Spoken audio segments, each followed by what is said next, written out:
Remember your Alexandria, Egypt, they are drier climates.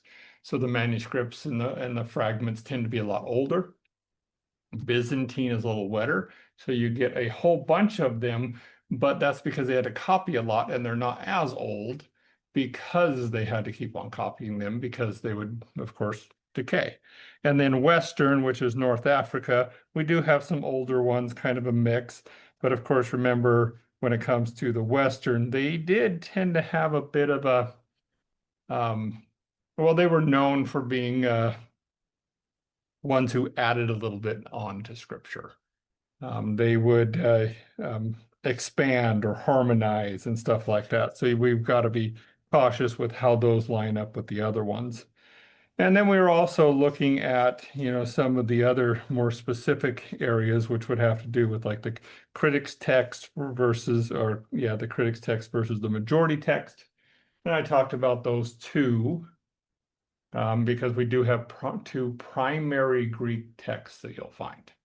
One's referred to as a critic's text, the other is referred to as the majority text.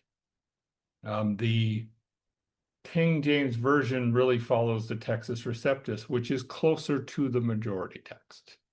The ESV, which is a newer Bible that has come out, is one that completely, in the New Testament anyway, completely follows the critic's text and doesn't give any credence to the majority text at all. And of course it does, as a result of that, it does have some issues in it.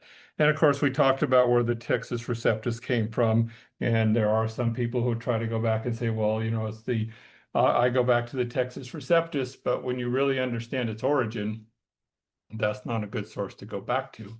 We also know that the Textus Receptus was modified by somebody from the Latin, correcting some of the manuscripts and writing it back into Greek. And of course, there's a lot of evidence to show this. And then, of course, the majority text. I remember, for the most part, the majority text and the critic's text, those actually line up quite a bit. They're not that far off. They're well into the upper 80s and 90s where they actually agree.